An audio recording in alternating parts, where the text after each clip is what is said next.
do we know about a square? First, but not the most important, is it's the way that we measure area. Square inches, one way that we measure area. Pressure is normally measured in square inches. Pounds per square inch, or PSI as it's called, is the way we inflate our tires. Square feet. Homes are normally measured by the square foot. That's how much floor space that they have. Square meters, well, in other lands, they're measured in square meters rather than square feet. Square miles? Ranches in West Texas are measured by the square miles because most things in Texas are large. Square kilometers? Farms in Sweden are measured in square kilometers. And square yards. The fabric that we use to make our clothes is measured in square yards. And any other unit of length that we would care to use can be used to measure something by the square area. With regard to a square, the sides are the same length, and there are 4 of them. The sides are parallel. There are 4 corners, and each is 90 degrees. Totaling 360 degrees, just like a circle. But let's get back to square one. If you have a square and the length of one of the sides is 1, the length of the other side is 1. 1 times 1 is 1 square unit, and that's the area. As represented here by the green, we have 1 square unit, or 1 square unit, or 1 square unit. The little 2, superscript 2 there, means square. Interestingly enough, if you know the area of a square, the length of the side is the square root of the area. 1 times 1 is 1, but the square root of 1 times the square root of 1 is also 1. So the length of the side is the square root of 1, because the area is 1. 1, by the way, lives there on the number line. 1 squared is the same thing as 1 times 1, and that equals 1. The square root of 1 times the square root of 1 is also 1. If you have a square, and you know that the length of one of the sides is 2, the length of the other side is also 2. And 2 times 2 is 4 square units. And it so turns out that the number 2 can be rewritten as the square root of 4. So if you know that the area has the square unit of 4, the length of the side is the square root of 4. So the square root of 4 times the square root of 4 is 4 square units. Square root of 4 is the same thing as 2. 2 squared is the same thing as 2 times 2, and that equals 4. The square root of 4 times the square root of 4 is also 4. If you have a square, consequently, and one side is 3, the other side is 3, and the total square area of the unit is 9, and the square root of 9 is also 3. So if you know that the area of your square is 9 square units, the length of the side is the square root of 9, and the length of the other side is the square root of 9.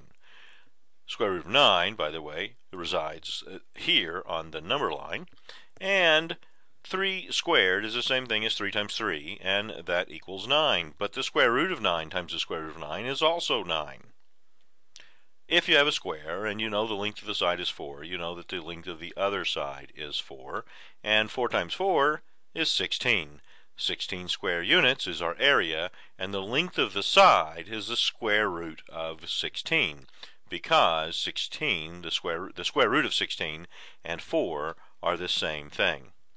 Alright, square root of 16 is there on the number line, and 4 squared is the same thing as 4 times 4, and that equals 16, and the square root of 16 times the square root of 16 is equal to 16.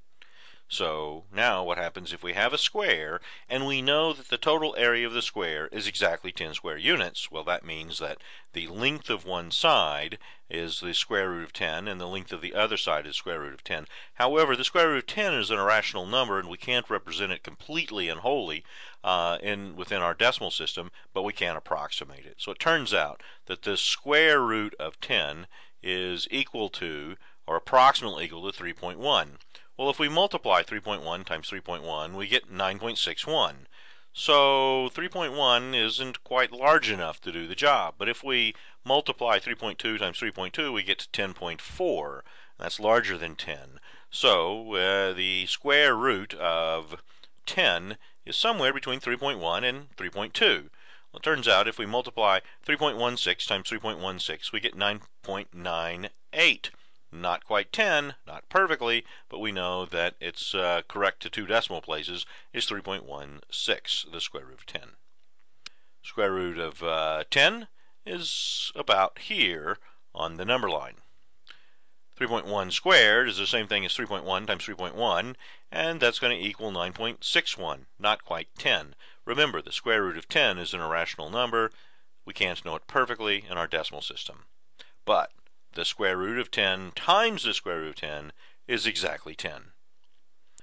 Have a square. Its square area is 7 square units.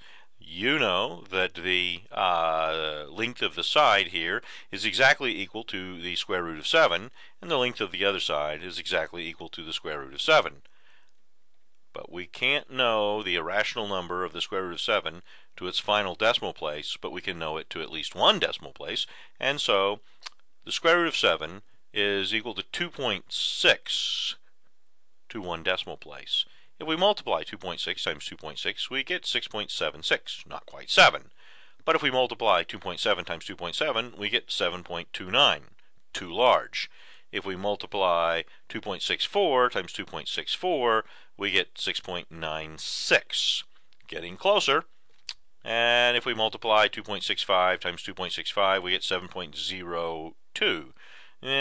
Correct to 2 decimal places, the square root of 7 is 2.64, and probably 2.640 something, 01 or something like that. Square root of 7 is approximately 2.6, correct to 1 decimal place, resides here on the number line, and 2.6 squared is the same thing as 2.6 times 2.6, and that equals 6.76, not quite 7.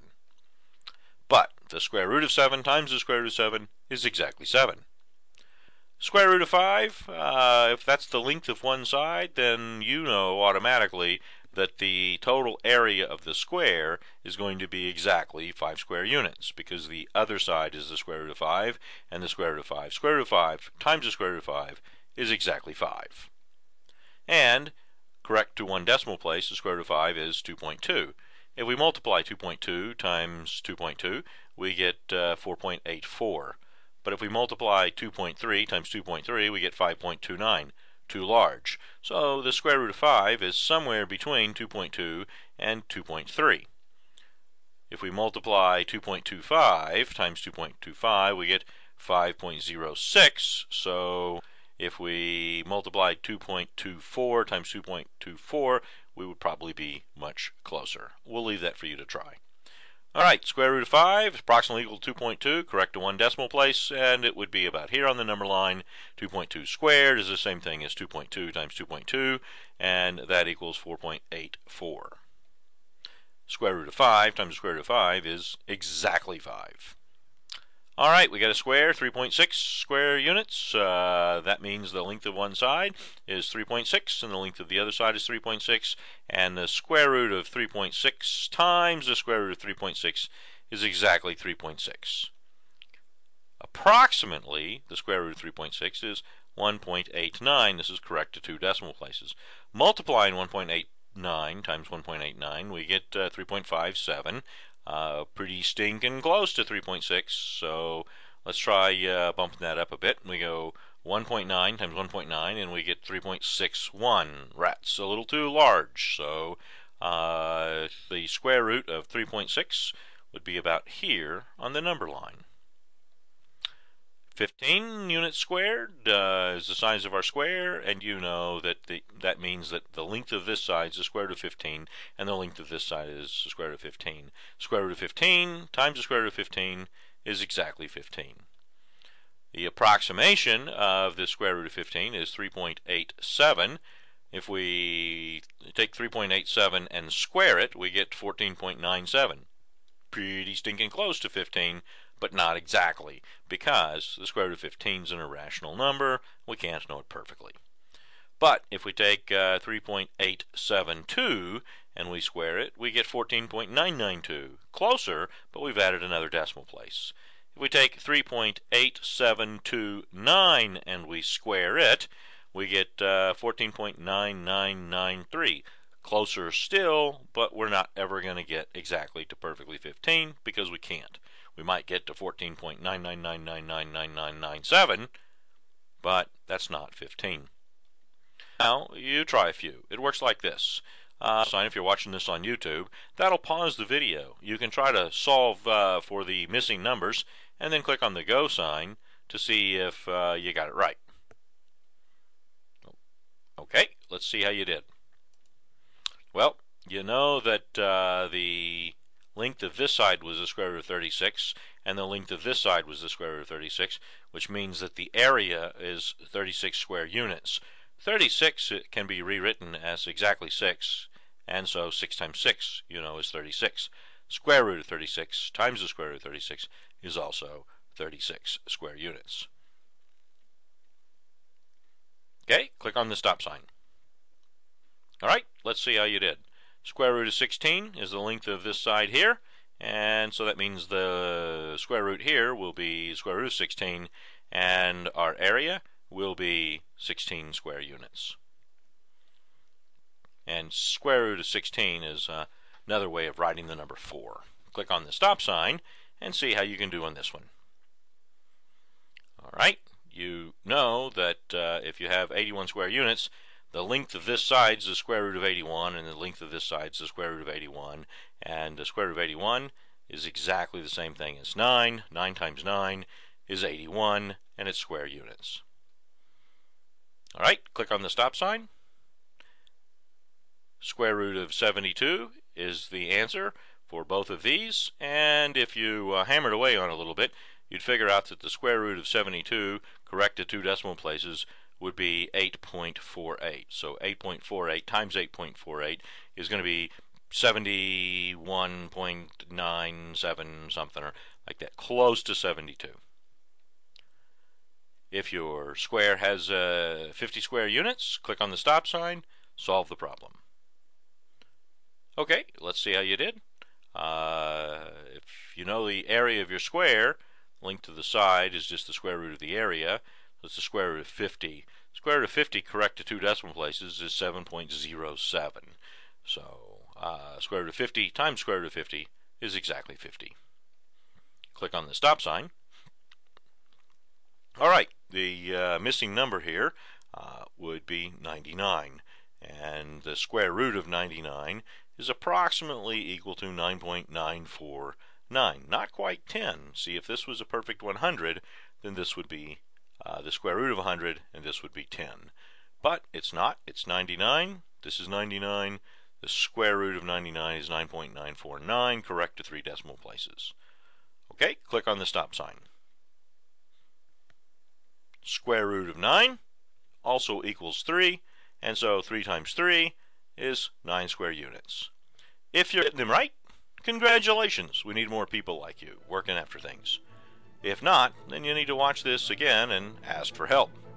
You may write to me at alanmorris@yahoo.com.